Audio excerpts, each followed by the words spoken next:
Alright मेरे प्यारे दोस्तों, मैं हूँ हारिस सुल्तान और आज हमारे साथ एक बड़े स्पेशल साहब आए हैं। सलीम ललानी उनका नाम है और ये हमें बताएंगे कि आगा खानी जो एक सेक्ट है, बल्कि कई लोग तो उसको सेक्ट भी नहीं मानते।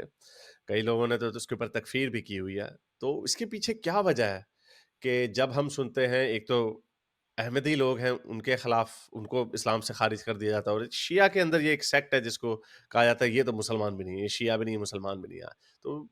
तो ये एक बहुत हम बचपन से कहानियां सुनते चले आ रहे हैं कि बहुत बड़ा रैकेट है। इनका जो प्रिंस आगा खान है वो सारी दुनिया से पता नहीं 10% जो इनके इस्माइली हैं उनसे लेते हैं वगैरह। तो इस तरह की बहुत सारी बातें, पता कितनी सच्चाई है इसके अंदर कभी मैंने डिग डीप नहीं किया। तो हमारे एक मुश्तरका दोस्त हैं अवैस अवैस भाई, उन्होंने मुझे बताया कि सलीम साहब इसके ऊपर कुछ रोशनी डालना चाहते हैं। तो सलीम साहब, द फ्लोर इज़ योर्स। तो बताएँ आपकी, आप पहले ज़रा अपनी कहानी बताएँ कि आपको क्या इसमें आगा खान में क्या इंटरेस्ट है, और आपकी अपनी थोड़ी-सी, अगर आप 5 मिनट में ब्रीफली अपनी स्टोरी बता दें? मेरी स्टोरी ये है कि मैं आगा खानी सिस्टम में पैदा हुआ और 55 साल तक मैं वो सिस्टम में रहा। 2014 में मैंने वो मुझे पता चल गया, बत्ती खुल गई और मैं वहाँ से निकल गया। और निकलने के बाद जो है कि मैंने एक कैंपेन शुरू किया और एक्चुअली निकलने के बाद मैंने रिसर्च किया। रिसर्च करने के बाद मैंने उनको ये कहा कि भाई, जो ये आप गरीबों को लूट रहे हो, वो आप बंद कर दो। तो उन्होंने कहा कि भाई तू तेरा काम कर, हम हमारा काम करते हैं। तो फिर मैंने यूट्यूब का एक चैनल शुरू किया आपकी तरह, और उसमें मैंने सारी कहानी बता दी कि जमात खानों के अंदर क्या होता है, किस तरह लोगों को लूटा जाता है, ममालिक को लूटा जाता है, और उसके ऊपर जो है इस्लाम के अल्लाह जो हैं उनकी बेहुरमती कैसे होती है। वो दो तीन बातें मैंने 200 वीडियोस में बताई लोगों को। तो उसमें हुआ क्या कि पहले उनको लगा कि भाई कुछ नहीं होगा मैं अगर बोलूँगा तो, लेकिन हुआ, क्योंकि लोगों ने जमात खानों में पैसे देना कम कर दिया और उससे उनको काफ़ी नुकसान उठाना पड़ा। तो उन्होंने फिर मुझे, आगा खान साहब ने धमकियां देना शुरू कर दी, और जो है कि फिर उन्होंने मुझे धमकी दी तो मैंने उनको काउंटर चैलेंज किया कि भाई, आप मुझे धमकी दे रहे हो, तो आप जो है कोर्ट की, मुझे लिटिगेशन की धमकी दे रहे हो, तो आप जाओ कोर्ट में, मैं वहाँ मिलूंगा आपको। तो जब मैंने काउंटर चैलेंज किया तो वो गायब हो गए। तो मेरा कैंपेन अभी भी चल रहा है, लोग मुझे सुन रहे हैं और उनकी इनके दिमाग की बत्ती खुल रही है कि ये जो है बहुत ही बड़ा फ्रॉड है। और जैसे मैंने पहले कहा, सिर्फ फ्रॉड उनके मुरीद के साथ नहीं है, बल्कि फ्रॉड हम सबके साथ है, क्योंकि हम इनकम पे टैक्स देते हैं, वो नहीं देते, बल्कि वो गवर्नमेंट से पैसे लेते हैं हमारे। तो ये सारी कहानियां, और ये ऑस्ट्रेलिया में भी हो रहा है बाय द वे। तो ये कहानी इन ब्रीफ है तो ये पैसे जाते कहाँ हैं? आगा खान साहब को। नहीं, लेकिन उनकी प्रेमिस क्या है कि ये हम आपसे पैसे इकट्ठे कर रहे हैं, तो हम ये पैसे कहाँ पे लगाएँगे? वो ये तो नहीं कहते होंगे कि मैं अपनी ऐशो-इशरत की ज़िंदगी गुज़ारूँगा। वो कुछ तो कहते होंगे कि हम मस्जिदें बना रहे हैं या बच्चों को पढ़ा रहे हैं, या उनका कोई तो क्लेम होता होगा।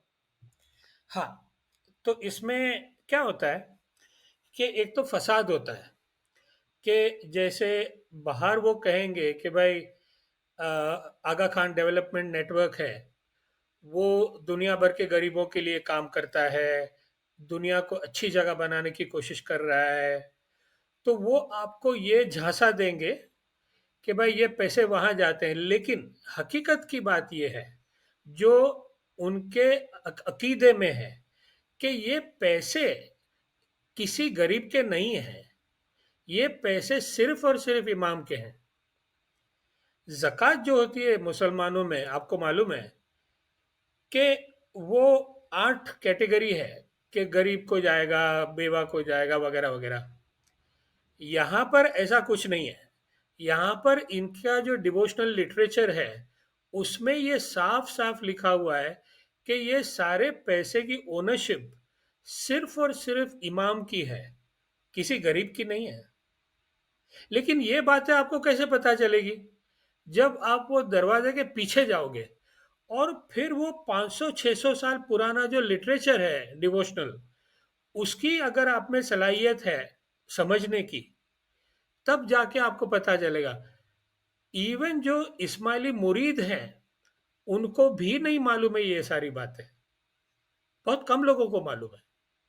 तो लेकिन एक कॉमन मिथ ये भी है कि हम बड़ा सुनते हैं कि आगा खानी जो हैं, वो बड़े पढ़े लिखे भी हैं, बड़े सक्सेसफुल भी हैं। उसमें वो लोग भी अपनी ये जो एक 2% या 5% या जो भी है, वो भी देते हैं। तो ये क्या वजह है कि डज़ दैट शो कि ये सारे, चाहे आप जितने मर्ज़ी पढ़े लिखे हो जाएँ, जब आप एक डॉगमा में घुस जाते हैं तो आप, इट डज़न्ट मैटर, वो सारी चीज़ें दिमाग से बाहर निकल जाती हैं। वही है। देखो, सबसे पहले तो आपने 2% की बात की। 2% नहीं है, मैंडेटरी 12.5% है। और उस 12.5% तो शुरुआत है। It's just a beginning. फिर आप जब जमात खाने में जाते हो, तो आप काफ़ी सारे रिचुअल्स में और काफ़ी सारी सेरेमनीज में आप पार्टिसिपेट करते हो। और उसके अंदर कदम कदम कदम पे आपको पैसे देने हैं। जैसे आप, मैं आपको मिसाल दूं कि आप वहां पर 13 मजालिस है। आपको मालूम है मजालिस मीटिंग, रिलीजियस मीटिंग को कहते हैं।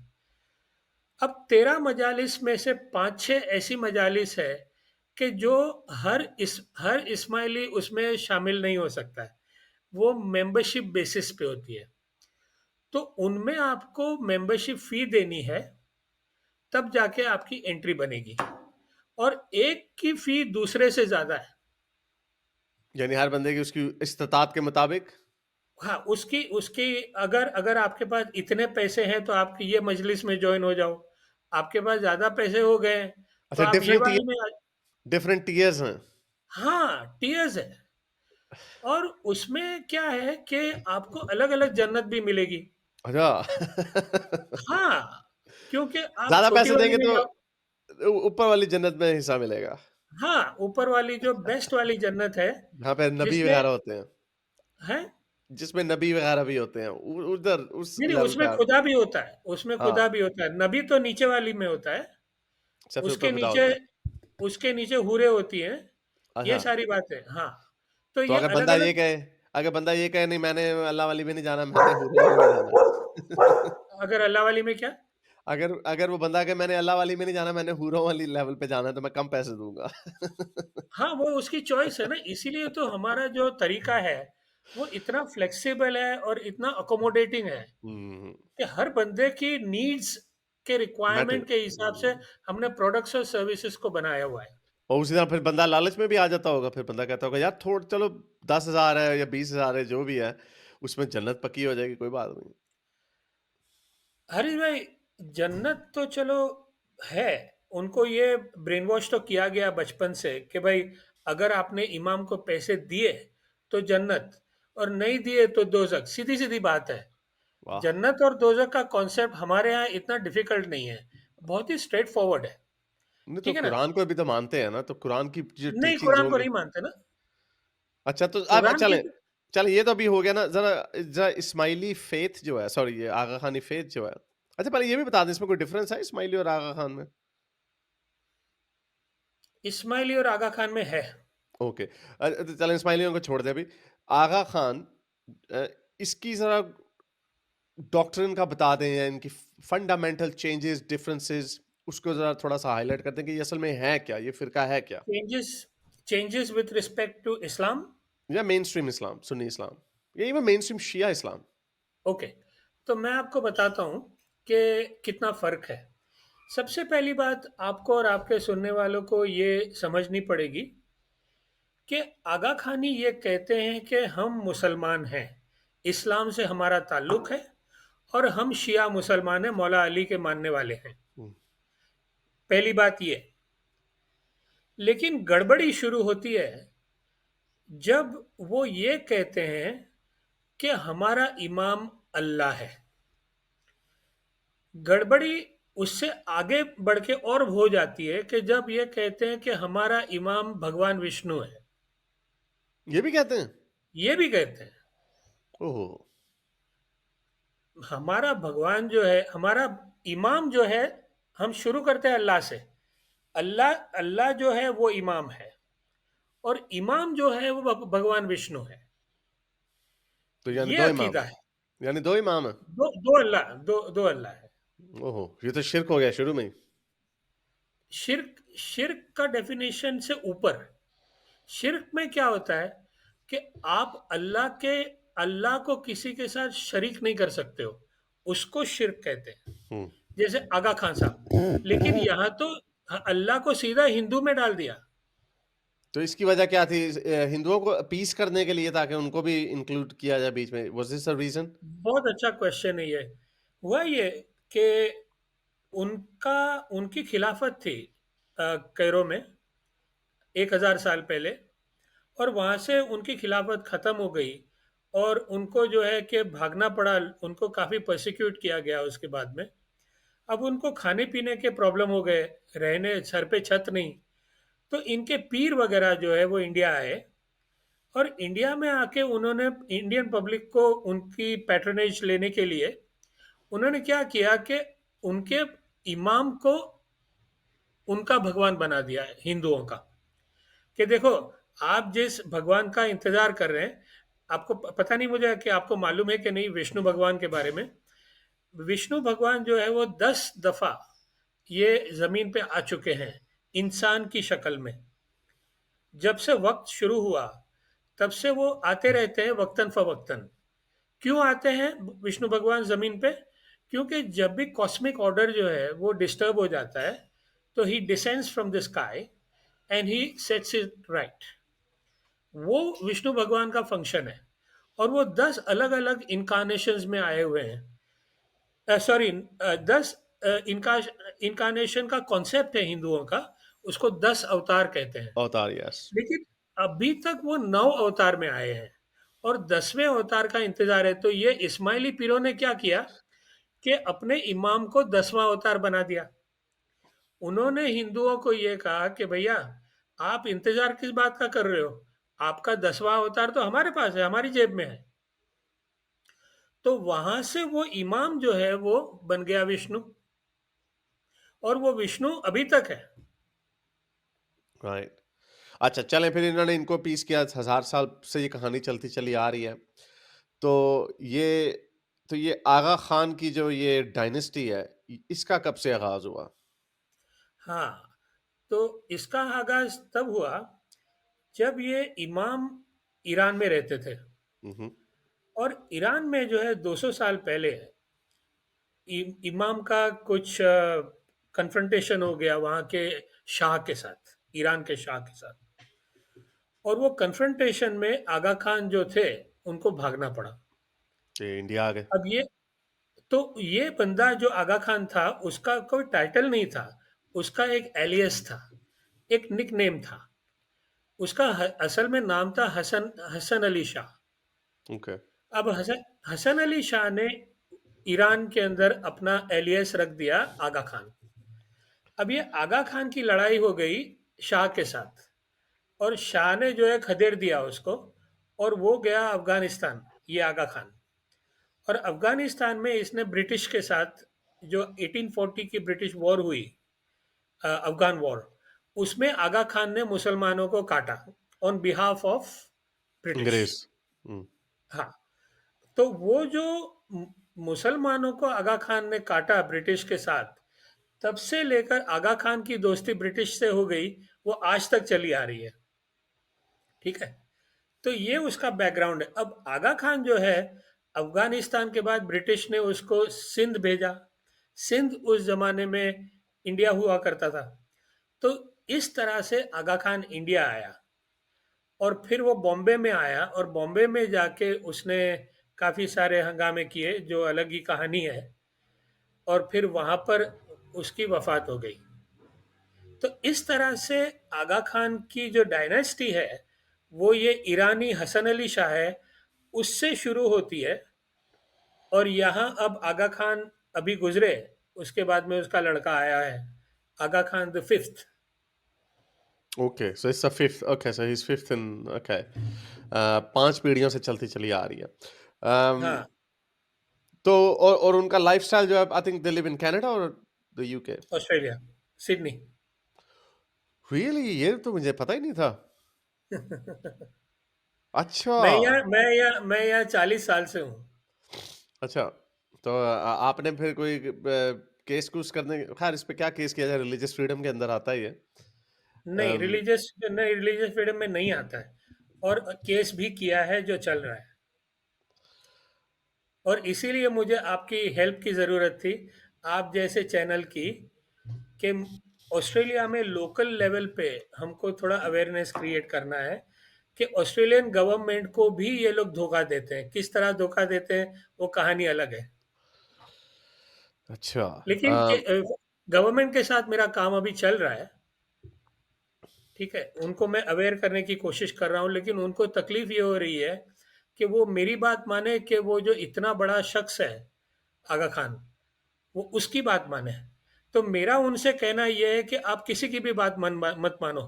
आप जो है कि खुद ही इन्वेस्टिगेट कर लो, और मेरा हाथ पकड़कर जमात खाने में चलो, सब कुछ आपको नजर आ जाएगा। लेकिन आपको तो मालूम है हारिस भाई, ब्यूरोक्रेसी भी कोई चीज होती है।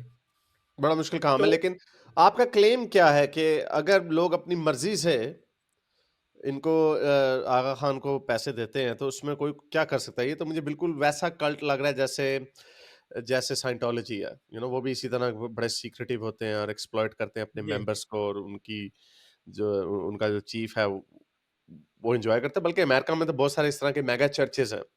बिल्कुल हाँ, यही हाँ, बिज़नेस मॉडल है कि आप बिल्कुल। एक मेगा चर्च बनाते हैं, आपके कुछ फॉलोअर्स होते हैं, वो अगर लाख तक पहुँच जाएँ, लाख, डेढ़ लाख में, तो that's a lot of purchasing power, और आप उनसे एक तरीके की मेंबरशिप फीस लेते हैं और बदले में जन्नत ऑफ़र कर देते हैं। तो इसमें आपका क्लेम क्या है? How can the Australian government do anything about it? इसका जवाब ये है कि गलत जो है वो मल्टी लेवल पे है, और मैं क्या कर रहा हूँ वो मैं आपको समझाता हूँ। वो समझने के लिए आपको एक छोटी सी सिचुएशन देता हूँ, एक सिनारियो देता हूँ। रास्ते पे एक बूढ़ी औरत खड़ी हुई है। अभी अभी वो बैंक में से निकली है, और बैंक में से उसकी पूरी लाइफ सेविंग लेकर वो उसके पर्स में है, और वो उसकी लाइफ सेविंग लेकर बस स्टॉप पे खड़ी है। एक आदमी पीछे से आया और वो पर्स को खींच के भाग गया। इत्तेफाक की बात यह है कि वो नज़ारा मैंने देखा, और मेरे पास दो चॉइस थी। एक चॉइस ये कि भाई दूसरे का मामला है, मैं क्यों खाम खा इसमें पढ़ूं, चोर के पीछे भागूंगा तो चाकू निकाल के मुझे ही मार देगा वो। एक तो ये चॉइस थी कि मैं चुप करके बैठूं। दूसरी चॉइस ये थी कि मैं चोर के पीछे भागूं। किसी स्टूपिड वजह से, या स्टूपिड तो नहीं कहूंगा, लेकिन मैंने दूसरी जो सेकंड चॉइस थी वो की। मैं वो चोर के पीछे भागा। ये मेरा मोटिवेशन है कि वो बूढ़ी औरत के पैसे तूने क्यों लिए। ये मेरा फंडा है।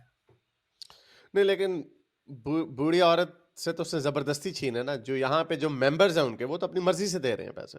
हाँ, ये अब आपने तीर निशाने पे मारा, कि ये तो मर्जी से दे रहे हैं, वो तो खींच छीन के ले गया। इसमें क्या होता है हरीश भाई, कि जो कोर्शन होता है ना, वो एक फिजिकल भी होता है और एक साइकोलॉजिकल होता है। तो बूढ़ी औरत की कहानी में फिजिकल कन्फ्रंटेशन था, ठीक है, उसमें बूढ़ी औरत का कोई लेना देना नहीं था। जमात खानों में क्या होता है कि इंडोक्ट्रिनेशन होती है। जैसे बच्चा पैदा होता है, उसको सबसे पहले जमात खाने लिया जाता है, और ये सारी डॉक्ट्रिन्स जो है उसके दिमाग के अंदर अगले 20 साल तक भरी जाती है, कि इमाम जो है वो अल्लाह है, आपके पैसे इमाम के पैसे हैं, अगर आपने ये पैसे इमाम को नहीं दिए, तो आपको जहन्नम में जो है पकोड़े की तरह फ्राई किया जाएगा और उस पे चटनी लगा के वो लोग खाएंगे। और आपको डंडों से इतनी मार मारेंगे कि आपका भेजा कानों में से निकलेगा। तो ये ग्राफिक चीजें बच्चे को, छोटे बच्चे को सिखाई जाती है। हाँ, लेकिन तो इसमें जब बच्चा बड़ा होता है, मेरी बात खत्म हो लेनी चाहिए। बच्चा जब बड़ा होता है तो उसमें इतना स्ट्रांग बिलीफ सिस्टम होता है कि वो अपनी मर्जी से तो दे रहा है, लेकिन वो ये नहीं समझ रहा है कि वो एक अय्याश आदमी को दे रहा है। अब वो भी प्रॉब्लम नहीं है कि वो हुँ, अपनी मर्जी से अय्याश आदमी को दे रहा है, वो इंडोक्ट्रिनेटेड है, अपनी मर्जी से दे रहा है। प्रॉब्लम ये है, और ये समझाने के लिए मुझे आपको एक रियल कहानी सुनानी पड़ेगी। जो बूढ़ी वाली जो कहानी थी ना, वो रियल नहीं थी, वो एक फिक्टिशियस कहानी थी। अब मैं आपको रियल कहानी सुनाता हूँ, इससे आपको जवाब मिल जाएगा। जब 2014 में मुझे पता चला कि ये फ्रॉड्यूलेंट सिस्टम है, तो मैं निकल गया। मैंने कोई आवाज़ नहीं की और मेरा कोई इरादा नहीं था चोर के पीछे भागने का। लेकिन उसी साल 2014 में जून में मैं निकला, और अक्टूबर में एक मेरा इस्माइली दोस्त मेरे पास आया। मुझे कहता है घर में पूरा नहीं होता है। तो मैं पेशे से फाइनेंशियल प्लानर हूँ। तो मैंने कहा ठीक है, आ जा तू, मैं तेरे को हेल्प करता हूँ। तो वो ऑफिस में आया और हमने एक बजट बनाया। बजट के अंदर हरीश भाई क्या निकला बोलो? एक आदमी कमाने वाला, चार मुंह खाने वाले, कमाई छोटी सी। और वो बजट में क्या निकला? वो छोटी सी कमाई में हिस्सा दे रहा ट्वेंटी है उसको। परसेंट हुँ, 20% आगा खान को जा रहा है। और उसकी वजह से घर में एक एक जहन्नम बन गया घर। जहन्नम से भी बदतर, रोजाना लड़ाई हो रही है, खाने के पैसे नहीं है, ग्रोसरी लेने के पैसे नहीं है, बच्चों को स्कूल की फीस के देने के लिए पैसे नहीं है। तो इंडोक्ट्रिनेशन, अगर आपके पास पैसे हैं और आपको अपनी मर्जी से देने हैं, कोई बात नहीं है। लेकिन इंडोक्ट्रिनेशन का ये पहलू भी है कि जहां पर एक गरीब को इतना डराया जाता है कि वो खाएगा नहीं। अच्छा, तो ये आया, अब कहानी सुनना। ये आया मेरे पास, 20% इमाम को दे रहा है। तो अब प्रॉब्लम तो यहीं पर है, लेकिन उसको नजर नहीं आ रहा है। अब मेरा काम हो गया कि मैं उसको प्रॉब्लम समझाऊं। अब मैं कैसे समझाऊं? अगर मैं उसको बोलूं कि भाई तू पागल हो गया है, तेरे हुँ। घर में खाने के प्रॉब्लम है और तू 20% ये अयाश को दे रहा है, तेरा दिमाग तो ठीक है। अगर मैंने ये बोला तो क्या होगा? वो जो है कि मेरे से दोस्ती टूट जाएगी। और अगर मैं नहीं बोलूं तो फिर मैंने अपना काम ही नहीं किया। वो मेरे हुँ। ज़मीर पे रहेगा कि सलीम, तूने सच बात को नहीं बोला। तो मैंने सच को चूज़ किया और मैंने उसको बोला कि भैया देख, क्या ज़रूरत है, बल्कि उसको तुझे पैसे देने चाहिए। तू उसको क्यों पैसे दे रहा है? तूने पूरी ज़िंदगी उसको दिया, अब तेरा मुश्किल वक़्त आया है, तो तेरे उसको तुझे देने चाहिए ना। हरीश भाई, उसने क्या किया मालूम है? कुर्सी पे से खड़ा हुआ, दरवाजे की तरफ गया, दरवाज़ा खोला और मेरी तरफ मुड़ा और मेरी आंखों में आंखें डाली और बोला, सलीम, मैं मर जाऊंगा, बच्चों को मार दूंगा, लेकिन इमाम को पैसे दूंगा। दरवाजा पटक दिया और चला गया। वो आखिरी दफा था मैंने उसको देखा। ये 11 साल पहले की बात। उस दिन मैंने कसम खा ली कि मेरी पूरी जिंदगी मैं लोगों की आंखें खोलूंगा। ये वजह है। ये बात ठीक है आपकी, ऑब्वियसली ये रैकेट है, लेकिन मुझे इसमें ये चीज़ फ़र्क समझ नहीं आ रहा कि ये जो इंडोक्ट्रिनेशन की जो आप बात कर रहे हैं या एक्सप्लॉइटेशन की जो बात कर रहे हैं, ये तो सारे मज़हब करते हैं। तो प्रॉब्लम ये हो जाती है कि जब आप इसके बारे में कहेंगे तो इसीलिए I think the government can't do anything about it, क्योंकि ये रिलीजियस फ्रीडम के अंदर इसी तरह आता है कि अगर आप इसको करेंगे तो फिर आपको सारे चर्चेस के डोनेशंस हैं वो भी करने पड़ेंगे, फिर जो इनका टैक्स फ्री, यानी अब इस्लाम, मेन स्ट्रीम इस्लाम में भी आपको जन्नत का, दोजख का एक तो इंडोक्ट्रिनेशन होती है। फेयर इनफ, आप उसके अंदर कह सकते हैं कि पैसों का एलिमेंट उस तरह नहीं है, कि एक सेंट्रल बॉडी नहीं है जो आपसे पैसे खींच रही है। लेकिन इन दिस केस मैं बट इट्स आपको वेरी करेक्ट कर सिमिलर दूँ? टू। जी, मैं आपको करेक्ट कर दूँ? जी, जी। यही तो ये सिस्टम का कमाल है। अरे! ये सिस्टम में बहुत कमाल है। हुँ, ये ये प्लेस ऑफ रिलीजियस वर्शिप नहीं है। ये एक खुफिया ऑर्गेनाइज़ेशन है।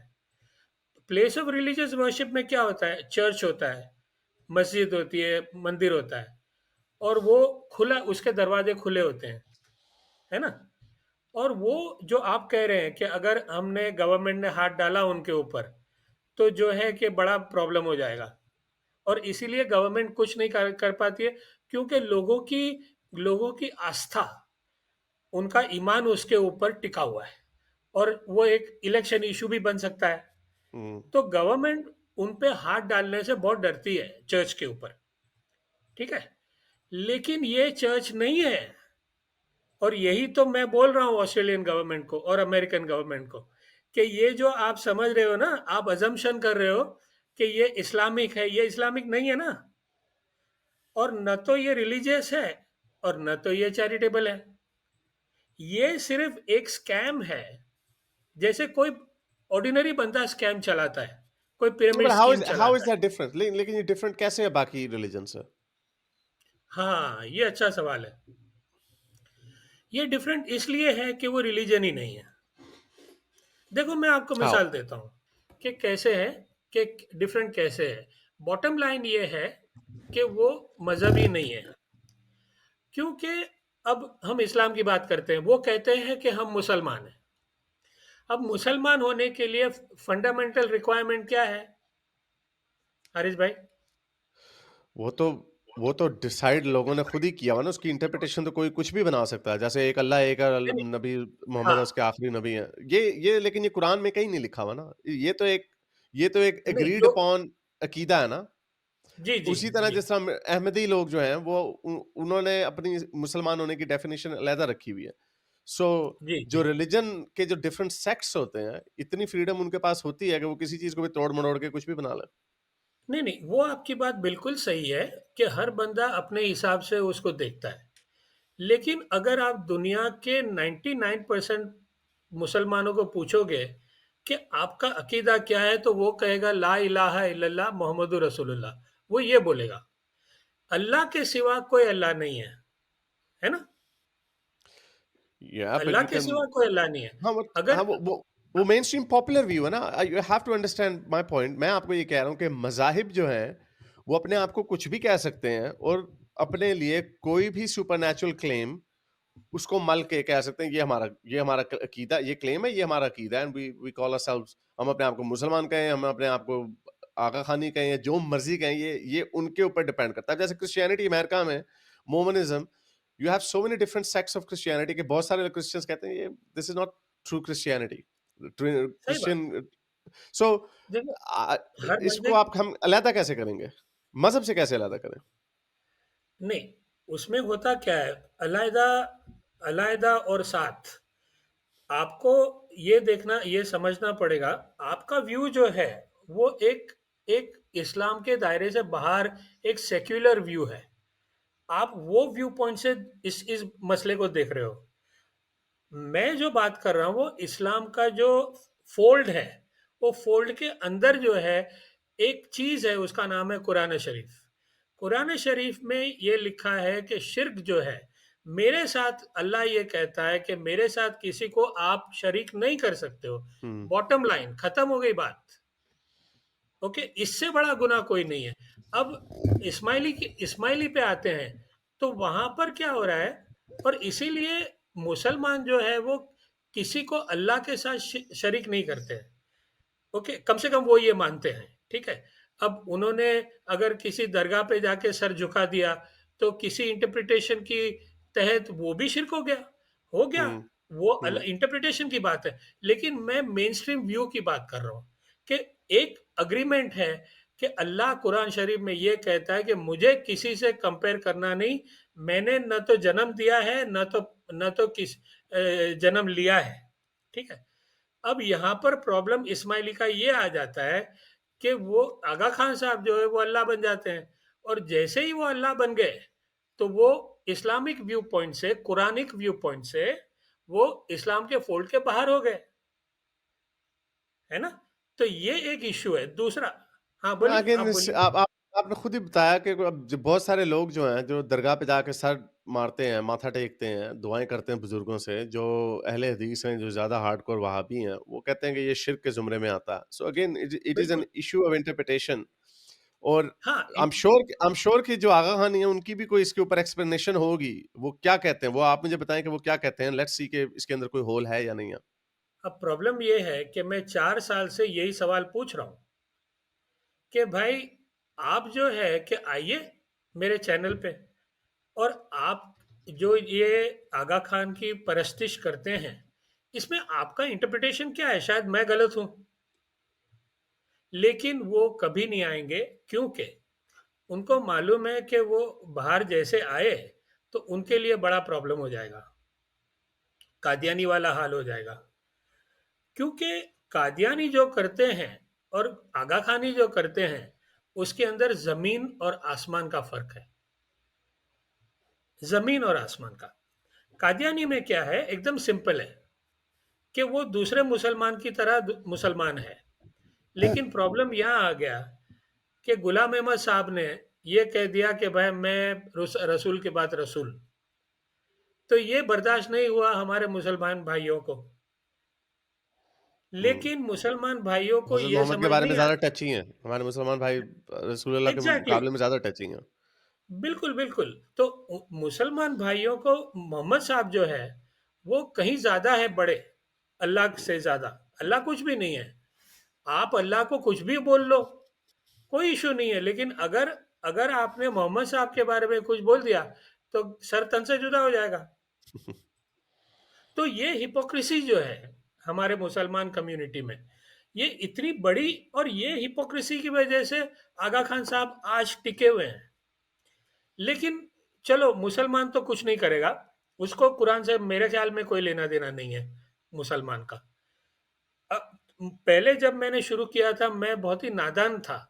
मुझे ऐसा लगा था कि मुसलमान का मतलब ये होता है कि कुरान को मानने वाला। लेकिन ये 4 सालों में जो मैंने उनसे बातें की, मुसलमानों से, मौलाना से, मस्जिदों में, और शेख साहब से, तो उन्होंने जो मुनाफिकत दिखाई मुझे, कुरान का इनडिफरेंस दिखाया मुझे, वो इतना शर्मनाक है कि मुझे उसकी बात भी नहीं करनी है। हम्म। ठीक है, कि आपने कादियानी को निकाल दिया क्योंकि रसूल आ गया या खुदा आ गया, वो कुछ नहीं। मैं ये सवाल आपके चैनल के जरिए से पूरी मुस्लिम उम्मा को पूछ रहा हूं, मुझे ये बात का जवाब दीजिए। कादियानी ने एक दूसरा रसूल पैदा कर दिया, तो उसको आपने जैसी की तैसी कर डाली, उसको प्रोसिक्यूट किया, उसको मारा, काटा, नाद बार कर दिया, नॉन मुस्लिम करार दे दिया। और आगा खानी जो है वो आपके अल्लाह को भगवान विष्णु बनाता है, आपके अल्लाह को आगा खान बनाता है, कि जो अडल्ट्री में पकड़ा जाता है 2 दफा, आपको वो नजर नहीं आता है, आप उसको फूलों के हार पहनाते हो। या लुक आई, तो यानी आप चाहते हैं कि जिस तरह अहमदियों की तकफीर की है मुसलमानों ने, उसी तरह आगा खानियों की भी तकफीर होनी चाहिए। नहीं, नहीं, मैं ये कहता हूं, मैं ये कहता हूं कि कादियानी का भी अपने इंटरप्रिटेशन को मानने का इतना ही हक है जितना आगा खानी को है, और जितना हम्म। दूसरे मेन स्ट्रीम मुसलमान को है। हम्म। हर इंसान को अपने हिसाब से मजहब को फॉलो करने का हक है। अगर हम्म। आपके इंटरप्रिटेशन से वो फिट नहीं बैठ रहा है, उसका मतलब ये नहीं है कि वो गलत है। ओके। सबको सबको फ्रीडम दो। यस। आपने क्यों निकाला कादियानी को? अगर उसको, मैं ये कहता हूं कि आप अगर इतने कंजर्वेटिव हो कि आपने कादियानी को निकाला, तो आगा खानी को क्यों छोड़ा? और अगर आप इतने जेनरस हो, तो फिर दोनों को रखो। और मैं तो इंक्लूसिविटी की बात कर रहा हूँ कि उसको भी इंक्लूड करो, आगा खानी को भी इंक्लूड करो। मेरा ये मैसेज है मुसलमान को। लेकिन अनफॉर्चुनेटली मुसलमान क्या कर रहा है कि एक हिपोक्रेसी है। अब ये हिपोक्रेसी पॉलिटिक्स में से निकली, नहीं तो लेकिन कहाँ वो से कैसे निकली? करेंगे? नहीं लेकिन आप जो कह रहे हैं वो कैसे करेंगे? यानी क्या कोई बड़ा मौलवी आके कोई टीवी पे स्टेटमेंट दे के देखें जी आगा खानी भी अहमदियों की तरह ही है, या वो क्या कर क्या सकता कोई? बल्कि इसके ऊपर तो अगर कोई बात करेगा तो उतनी फिर जिस तरह अहमदियों की परसिक्यूशन होती है उस तरह आगा खानियों की भी परसिक्यूशन होगी इस तरह। तो इसका मुझे देखो, मकसद नहीं समझ आया। आपका आपका सवाल ये है कि अगर मेरी बात कोई मुस्लिम लीडर सुन रहा है, तो आप ये सवाल कर रहे हैं कि वो करे तो क्या करे, है ना? हाँ, नहीं जो देखो, हाँ, जी, जी। इसका जवाब देता हूँ, इसी का जवाब देता हूँ। मान लीजिए कि मेरी और आपकी अच्छी दोस्ती है, और या सॉरी, मेरी आपकी नहीं, एक बंदे की और दूसरे बंदे की बहुत अच्छी दोस्ती है। हुँ, और एक बंदा दूसरे बंदे को उसके मुंह पर उसकी माँ को गाली दे दे, गंदी वाली। तो दूसरा बंदा क्या करेगा रिएक्शन में? अगर किसी की माँ को कोई गाली देगा तो क्या करेगा वो? वो भी पलट के हो वो सकता है गाली दे दे। क्या कर दे? वो भी हो सकता है पलट के गाली दे दे। वो भी पलट के गाली दे दे। या हुँ, फिर अगर गाली नहीं दिया, तो कम से कम प्रोटेस्ट तो करेगा कि नहीं करेगा?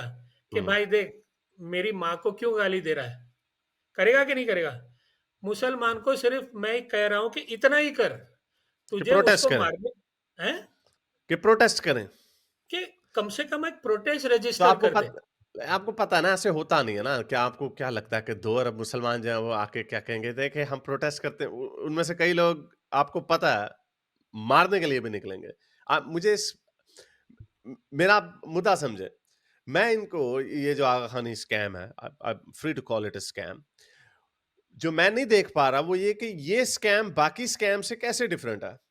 हर एक ने अपनी दुकान चमकाई हुई है और वो लोग अपनी मर्जी से पैसे दे रहे हैं, वो खुद एक्सप्लॉइट हो रहे हैं। उसी तरह जैसे मेरे नजदीक वो भी बंदा उतना ही बेवकूफ है जो सुबह उठ के 5 दफा नमाजें पढ़ने चला जाता है मस्जिद में अपना सारा काम बांध छोड़ के। अब, मेरी नजर में वो भी एक तरीके की एक्सप्लॉइटेशन ही है। Okay, might not be financial, लेकिन हो सकता है चंदे भी देते हो।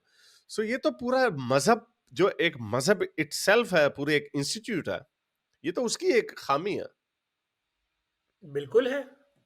देखो, बात ये होती है कि अगर एक चीज आप गलत देखते हो, तो एज अ ह्यूमन बीइंग ये आपका फर्ज होता है कि आप अवेयरनेस क्रिएट करें।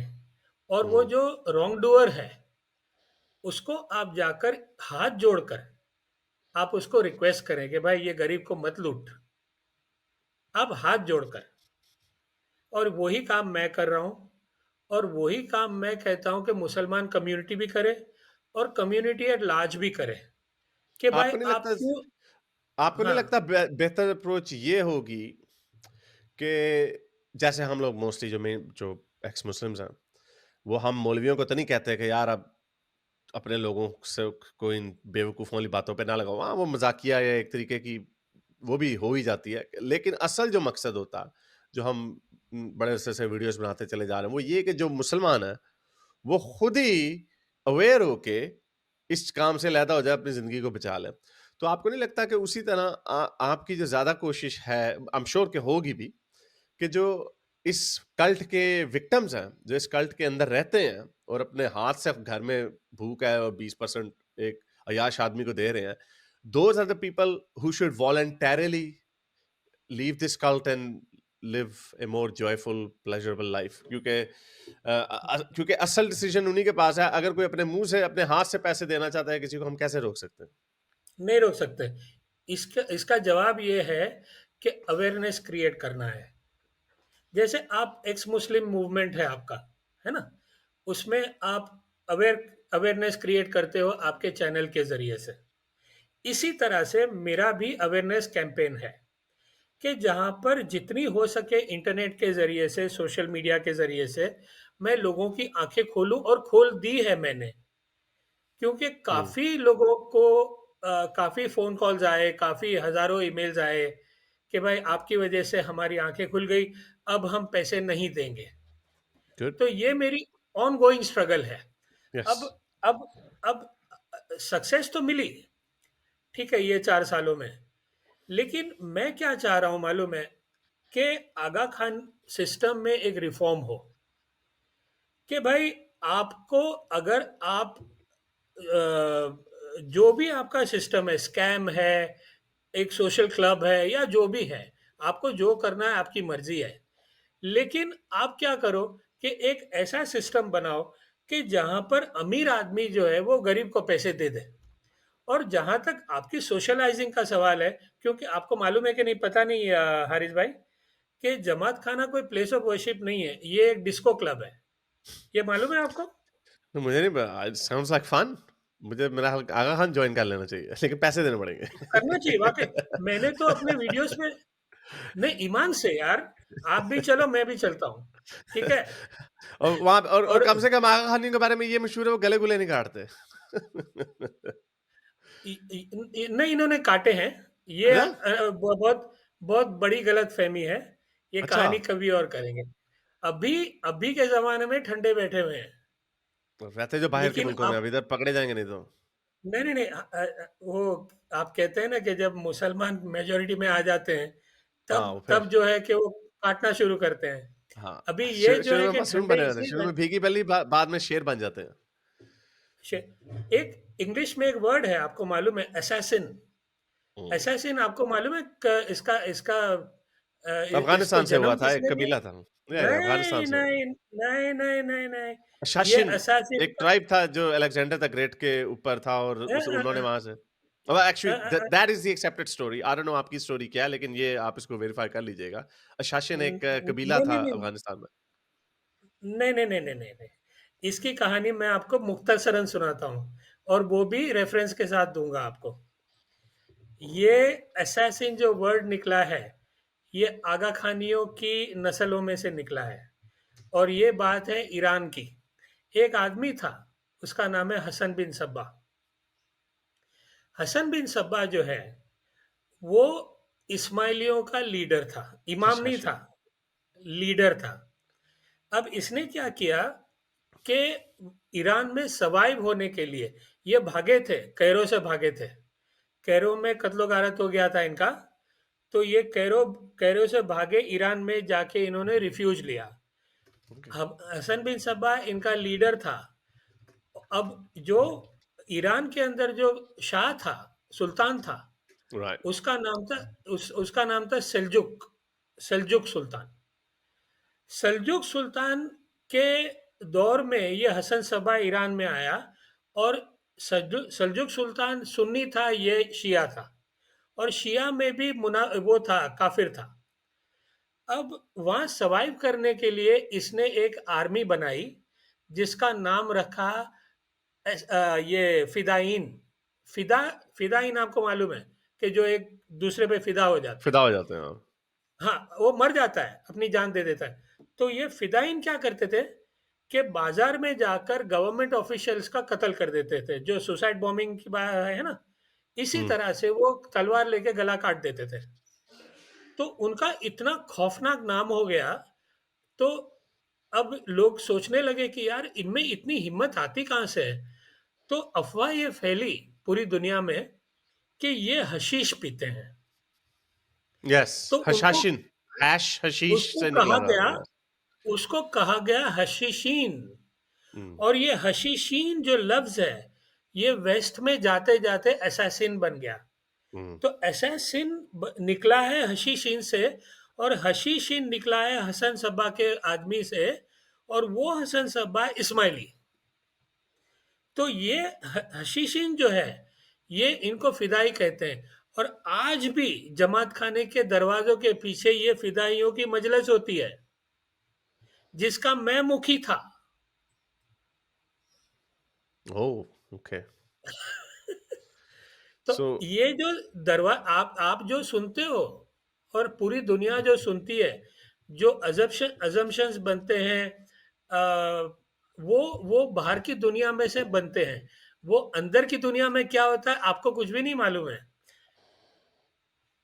तो ये उसी तरह जिस बातें तरह हैं। या उसी तरह हाँ, जिस तरह ये it sounds very similar to Scientology, the church of Scientology. Um, फ़र्क but है, yeah, फ़र्क है, फ़र्क है। मैं आपको बताता हूँ फ़र्क है। फ़र्क ये है, साइंटोलॉजी में आप मुझे बताइए, एक बंदा कितने तरीके से पैसे लेता है उसके लीडर को? I think उनकी भी मेंबरशिप वगैरह है, वो I think they also have to make payments, और वो कितनी भी आई डोंट नो, मुझे ये नहीं पता कितनी है, लेकिन उनका भी जो पेमेंट सिस्टम है जो चर्च को रन करने का, वो अपने फॉलोअर्स से ही इकट्ठा करते हैं ना वो सारे। इस्माइलियों में 300 तरीके हैं। कितने तरीके? 300। आप हाँ, आप हाँ, तो अगर उनका look again, the point is कि वो लोगों से, अपने लोगों से पैसे निकालते हैं डिफरेंट तरीके से, या क्रिएटिव हैं, या अगर उनका स्कैम का सिस्टम ज्यादा अच्छा है। हाँ, पॉइंट ये है कि वो they are selling you a mythology and they selling you heaven, वो आपको एक जन्नत बेच रहे हैं और अपना पैसा कमा रहे हैं। This is very similar to so many cults around the world. अब नहीं उनके अगर मैं एक के तरीके जवाब 500 हैं, एक के दो हैं, it doesn't make any difference. नहीं, नहीं, आपकी वो बात बिल्कुल सही है। मैं तो आपके सवाल का जवाब दे रहा था हम्म। कि साइंटोलॉजी से ये कैसे फर्क है। मैं उसका जवाब दे रहा था कि ये जो क्रिएटिविटी है और जो डिसेप्शन है और हर पैसे के पीछे जो उन्होंने कंट्रोल किया हुआ है लोगों को, वो अनमैच्ड है। साइंटोलॉजी कुछ नहीं है उसके सामने। हाँ, आपकी बात को मैं समझ गया कि वो भी स्कैम है, ये भी स्कैम है यार। उसने भी बेवकूफ बनाया, इसने भी बेवकूफ बनाया, लेकिन इसकी जो क्रिएटिविटी है वो अनमैच्ड है। ये फर्क है दोनों में। क्या इनको थोड़े से नंबर ज्यादा दे देते हैं? हाँ, आई इसको डाउट नंबर इट दे, क्या। उसको उसको 6 नंबर दे दो, इसको 10.5 दे दो। तो यानी इन्होंने ज्यादा उल्लू बनाया हुआ है। दैट्स योर अरे आर्गुमेंट। ऐसा, ओके वेल। और किसको बनाया? पीएचडी स्टूडेंट्स को, पीएचडी लोगों को। हाँ, वो तो पीएचडी मैंने आपको शुरू में बताया कि बड़े-बड़े, मैंने तो सुना बड़े-बड़े डॉक्टर, बड़े-बड़े पीएचडी लोग, वो भी मज़हब के चक्कर में फँस के बर्बाद हो जाते हैं। तो मैं कहता हूँ अगर आपने बर्बाद ही होना है किसी अच्छे ज़्यादा मज़े वाले काम में आप लेकिन आपको लुटें। आपको डिस्को वाली आइडिया अच्छी लगी ना? हाँ, वो मुझे आइडिया वाक़ई अच्छा लगा। मैं ज़रा देखता हूँ यहाँ पे मेलबर्न में है इनका है। सेंटर। मैं आपको अच्छा। एड्रेस एड्रेस टैक्स करता हूँ मैं आपको। भाई लेकिन चलें मैं प्रॉब्लम ये है कि आपको जाने नहीं देंगे। अच्छा, वो कोई बैच-शैच नहीं लेते पहले? हैं? बैच-शैच नहीं लेते कोई कि मेंबरशिप फ़ी? मैं भी दे देता हूँ मेंबरशिप फ़ी 1 महीने नहीं ना, की। नहीं ना, आपको इस्माइली बनना पड़ेगा और इस्माइली साइन अप। बनाएँगे नहीं आपको। क्यों साइन अप नहीं कर सकते हम? स्माइली नहीं हैं? बन कोई, नहीं अगर कर अगर कोई सकते, स्माइली बनना चाहे तो क्या वो बाय नहीं बर्थ ही कर चलता है? नहीं कर सकते।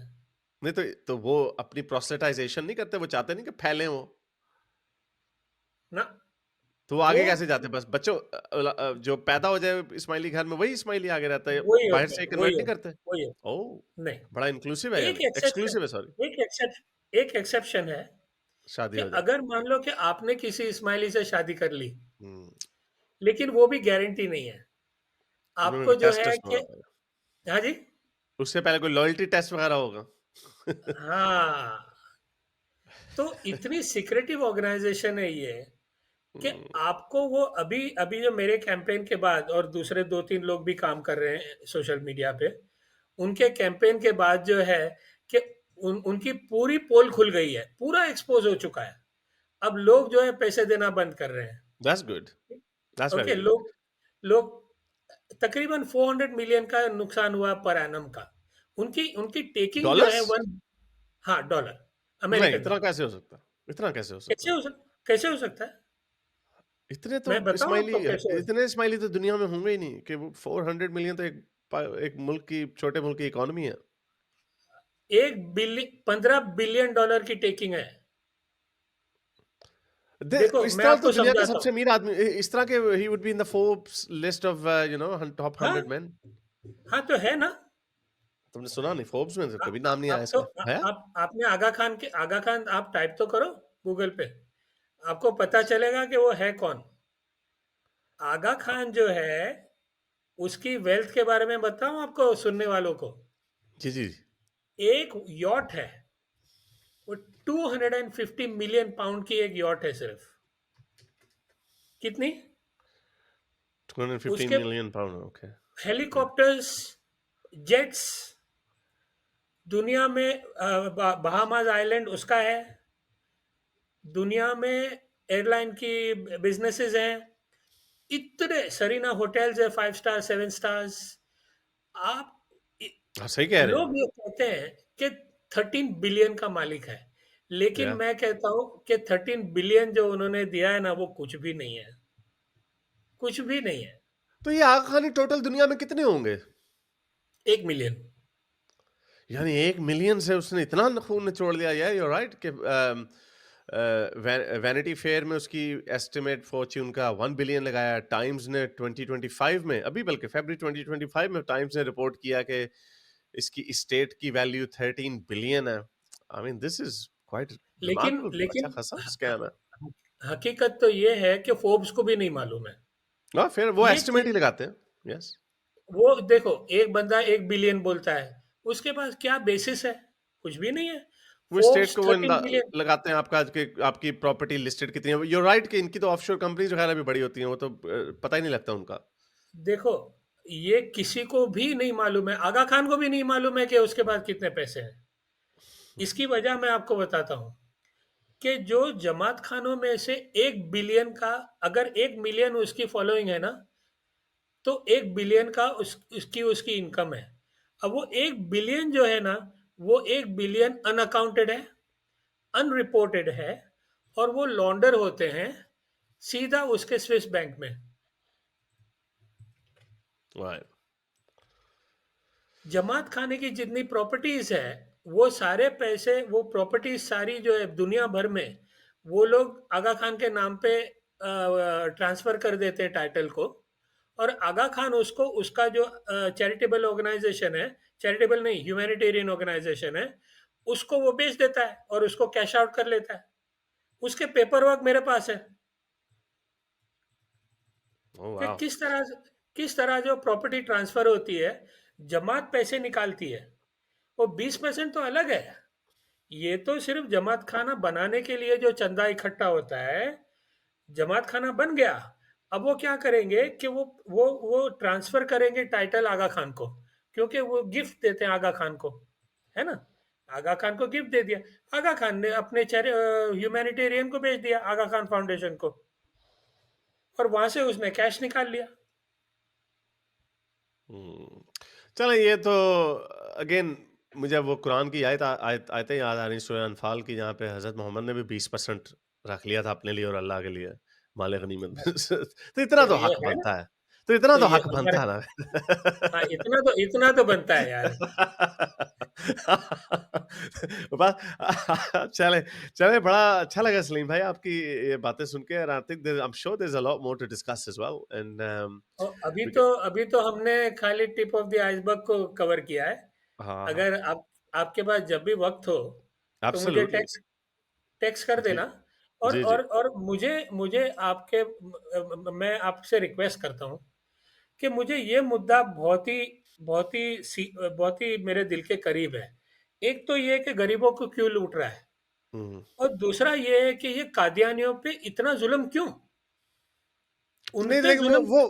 वो पॉइंट मेरा आपका समझ नहीं आया, क्योंकि मैं उसमें वो, क्योंकि उसमें ऐसा नहीं होगा कि मुसलमान कादियानियों पे, सॉरी, अहमदियों पे जुल्म करना कम कर देंगे। वो क्या, वो इनके ऊपर भी करना नहीं शुरू कर देंगे। नहीं नहीं वो नहीं ये नहीं नहीं नहीं। आप करेंगे। मेरी बात को समझे नहीं। मैं मुझे पता है आपकी कि बात आप ये नहीं चाहते, मुझे पता है आप ये आपकी नहीं बात में चाहते।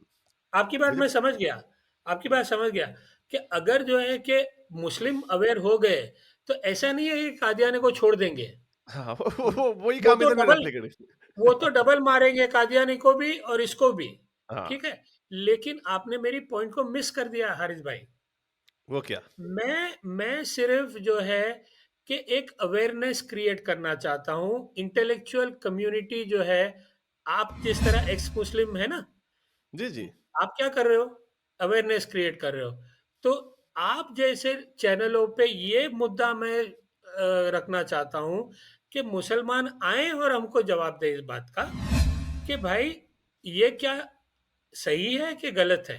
और अगर अगर आपके नज़दीक सही है, तो फिर सॉरी, अगर अगर कादियानी गलत है तो फिर आगा खानी कैसे सही हो गया? वो तो आई नो आप वो इंटेलेक्चुअल बात तो आप ये कर रहे हैं, लेकिन उसका जो मैं आपको लिख के देने के लिए तैयार हूँ, उसका रिजल्ट वही होगा जो चलो इनको इनके साथ उनको भी रगड़ो, और दैट वुडंट बी वो बेहतर नहीं होगा। But anyway, but I think intellectually आपकी बात साउंड है। और लेकिन हम जो है हम एक्स मुस्लिम, जो हमारी अप्रोच में थोड़ा सा डिफरेंस ये है कि हम टारगेटिंग मेन स्ट्रीम को कर रहे हैं। यानी जो मेन स्ट्रीम, जो सबसे, जो सारों के ऊपर हावी हुआ हुआ है। ये छोटे छोटे बीच में ऑब्वियसली इवन अहमदियों की जमात के अंदर भी, वो आपको याद होगा, वो एक बड़ा मशहूर केस हुआ था, ये भी पिछले साल 2-3 साल पहले की बात है, कि वो औरत सामने आई थी, उसने बताया था कि किस तरह उसको सेक्सुअली अब्यूज किया गया, और जो उनकी जमात है उन्होंने उसको दबाने की कोशिश की और उसको हरास करते रहे, और वो काफी, मेरे ख्याल that happened in Canada I think. So तो हमारी जो अप्रोच है वो उसमें ये है कि मुसलमान, क्योंकि सेंट्रल अथॉरिटी तो कोई है नहीं, कोई मौलवी शोलवी बने हुए अपने अपने उन्होंने फिरके बनाए हुए हैं, लेकिन जब आप मेन स्ट्रीम मुसलमानों की को ही अवेयर कर देते हैं, तो उनमें से ही लोग निकलना शुरू हो जाते हैं। So I think again there is nothing wrong with whatever you are doing, it's actually quite commendable. लेकिन इस्माइलियों को ही, यानी असल तो इस्माइली जो आम लोग हैं उनको उठना पड़ेगा, उनको जागना पड़ेगा। बाकी तो हम कुछ नहीं कर सकते, ना रेगुलेशन ला सकते हैं। जब कोई अपने मुंह से पैसा देगा, अपने हाथ से खुशी से देगा, no government can do anything. There might be some exploitation laws जिनको है, शायद है। जिनमें, जिसके अंदर थोड़ी सी न्यू क्लॉजेस शायद ऐड की जा सकती है, क्योंकि जैसे फॉर एग्जांपल हमें पता है कि अगर आपको पता चल जाए कि बैंक ने आपको एक्सप्लॉइट करने की कोशिश की, आपको ज्यादा हैवी इंटरेस्ट रेट पे दिया क्योंकि उन्होंने देख लिया आपकी डेस्परेशन ज्यादा, so they can be a litigation on that as well. So I understand your overall point, and well I would say more power to you. और थैंक यू। the- लेकिन yeah, we आपने ये जो law की बात की ना, तो लॉ है, उसका नाम है AML, anti money laundering laundering, and terrorist funding legislation. तो इसमें क्या है, इसमें आगा खानी कैप्चर होते हैं, क्योंकि वो जमात खाने का जो कैश पैसा है वो लॉन्डर होता है, और सिर्फ ऑस्ट्रेलिया से नहीं होता है, ये पूरी दुनिया से होता है। ठीक है? yeah, अमेरिका में तो ज्यादा अमीर इस्माइली होंगे, बहुत, और यूरोप बहुत में भी ज़्यादा, होंगे। बहुत ज़्यादा। तो इसीलिए इसीलिए हम अमेरिका में भी काम कर रहे हैं, और ऑस्ट्रेलिया में भी काम कर रहे हैं। पाकिस्तान में तो सवाल ही पैदा नहीं होता है, क्योंकि पाकिस्तान तो गवर्नमेंट उसकी जेब में है। जी, चले चले sir, I think we have to wrap this up, I have to go somewhere. Thank you very much, बड़ा अच्छा लगा आपसे बात करके। और अपने इस्माइलियों के का जो कल्ट है उसके ऊपर, sorry not Ismaili, sorry let me से इट अगेन, आपने जो आगा खानी कल्ट के ऊपर जो बात की, बड़ी इंपॉर्टेंट। आई होप कि आगा खानी इसको देखेंगे, हम अ, इसको आगा खानी का ही टाइटल देंगे इस वीडियो को, कि आगा खानी इस्लाम क्या है। And thank you very much, अब तक के लिए इतना ही। अगली वीडियो तक साइंस हाफिज। ओ आपने बल्कि उससे पहले सलीम ललानी साहब का चैनल। हाँ, ये इम्पोर्टेंट है। ये पोस्ट कर दीजिए भैया। ये सलीम ललानी आप साहब क्या का करो, चैनल है। आप ये सलीम गूगल लला करो सलीम लालानी इंट्रो। नहीं, नहीं, जो सलीम पहला ललानी वाला आप है ना, यूट्यूब में आप डालें, आ जाता है आपका। सलीम ललानी आपका नाम डालें यूट्यूब में, आपका चैनल आ जाता है। एंड आई थिंक आपकी बहुत सारी वीडियोस हैं इसके ऊपर, आपने ऑब्वियसली अवैस के साथ भी डिस्कशन पड़ी हुई है। So this is very good. अब तक के लिए इतना ही। अब मुझे इजाजत दीजिए, और सलीम भाई को भी इजाजत दीजिए। साइंस और ऑफिस। मैं आपको शुक्रिया कहता हूँ मुझे इनवाइट करने का, और मेरी बात रखने का। Thank you sir. बहुत बहुत शुक्रिया सर, थैंक यू। अगर आपको मेरी ये वीडियो अच्छी लगी तो मेरे चैनल के मेंबर बनिए, पेट्रन बनिए, या फिर आप मुझे बाय मी या कॉफ़ी में भी सपोर्ट कर सकते हैं।